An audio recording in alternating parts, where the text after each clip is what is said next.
To my YouTube channel be electrifying by Gopika Agarwal. हम लोग इस समय बात कर रहे हैं chapter 3 physics class 12 current electricity. मेरे पिछले वीडियो में आपने पढ़ा रेजिस्टेंस के बारे में, ठीक है। अब हम लोग पढ़ेंगे ड्रिफ्ट वेलोसिटी, मतलब किस वेलोसिटी से इलेक्ट्रॉन्स हमारे माइग्रेट करते हैं कंडक्टर के अंदर।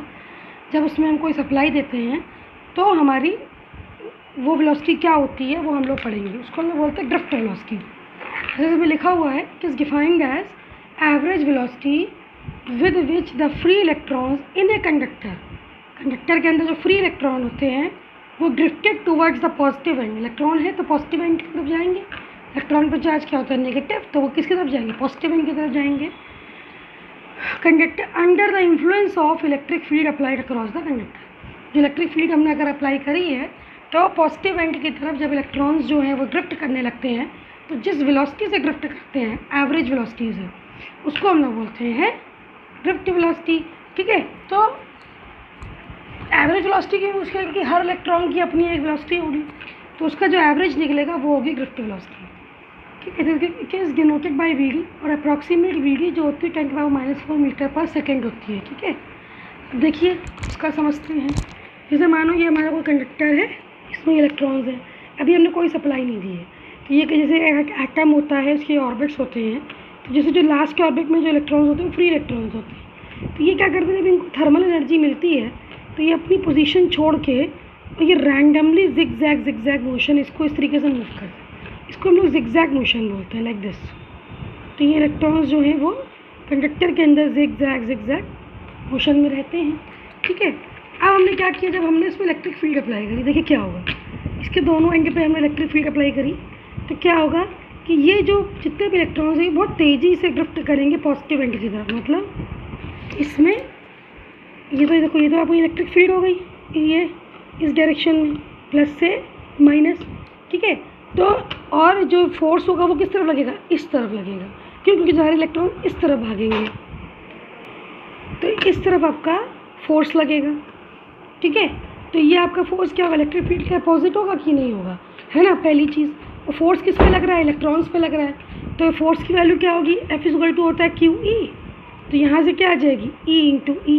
क्यों, क्या इलेक्ट्रॉन, ये आ गया, ठीक है, क्लियर है। तो ये हमारा हो गया फोर्स उस पर लग गया, और ये सारे इलेक्ट्रॉन्स हमारे इस तरफ ड्रिफ्ट कर जाएंगे, ठीक है, इस तरफ मूव करने लगेंगे, ठीक है। तो मान लीजिए अगर हमने V पोटेंशियल अप्लाई किया है और L जो है वो लेंथ है कंडक्टर की और E जो है वो इलेक्ट्रिक फील्ड है, तो हम लोग क्या लिखेंगे, E = हमारा हो जाएगा, ठीक है। E की वैल्यू क्या आ गई हमारी, V/L। हम पढ़ा था ना E = dV/dx, तो उसी से लिखा है हमने, ठीक है। तो E = V/L आ गया आपका, ठीक है। E की वैल्यू हमारी मिल गई, potential upon length of conductor.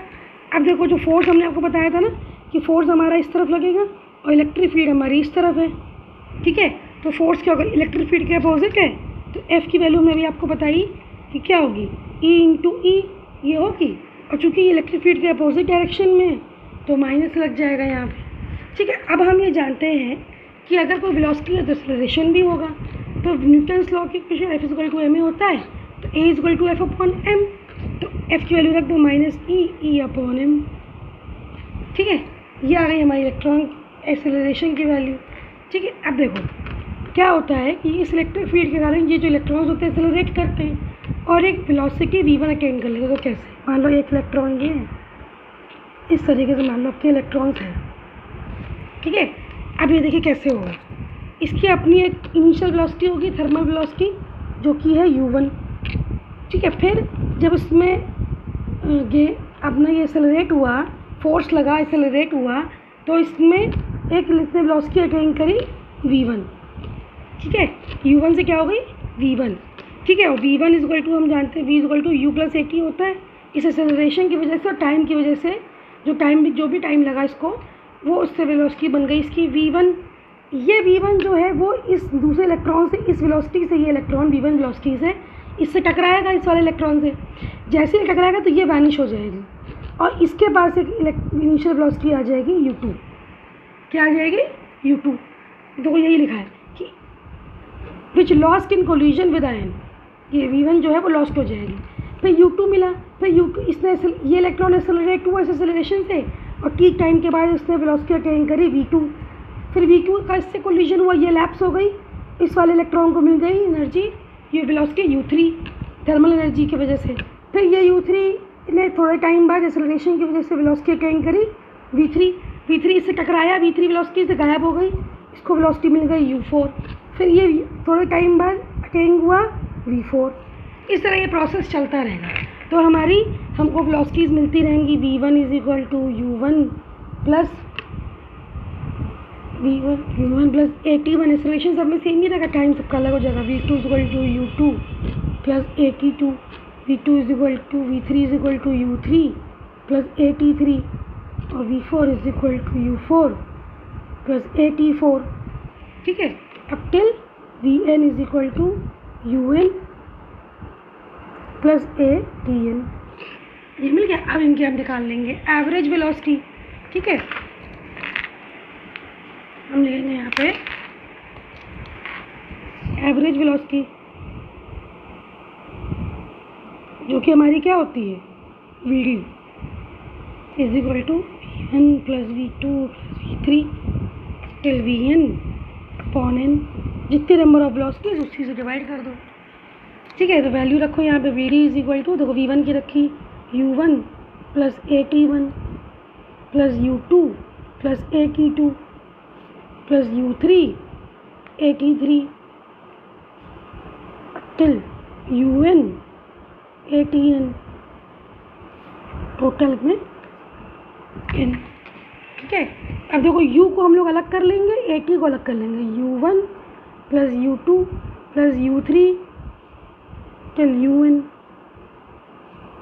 Plus t1 plus t2 plus t3 till tn। ए तो कॉमन ही हो जाएगा सब में, ये हो गया अपॉन n, ये हो गया अपॉन n। ठीक है, इसकी वैल्यू होती है 0, क्योंकि एवरेज इनिशियल वेलोसिटी जो होती है वो 0 हो रही है। कैसे? क्योंकि वही वेलोसिटी चेंज हो रही है फाइनल वेलोसिटी में, तो कोलिजन से वो आपकी लैप्स होती जा रही है इनिशियल वेलोसिटी। ठीक है, तो vd is equal to 0 plus a, इसको बोलते हैं एवरेज टाइम को टाउ।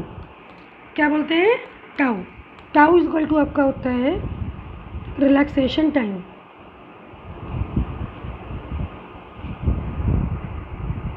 ठीक है, इसकी वैल्यू होती है tau.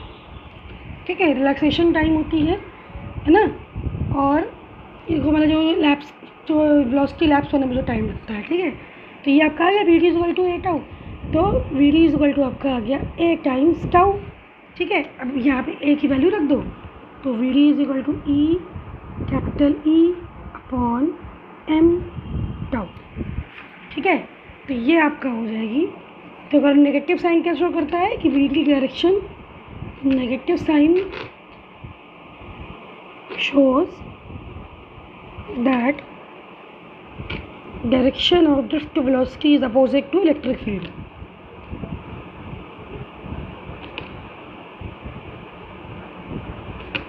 is opposite to electric field। तो therefore अगर मैग्नीट्यूड वाइज लिखें तो vd की वैल्यू क्या आ गई? e upon m। ठीक है, तो ये थी हमारी ड्रिफ्ट वेलोसिटी जिसकी एक्सप्रेशन हमने निकाला है। ठीक है, thank you for listening, have a nice day.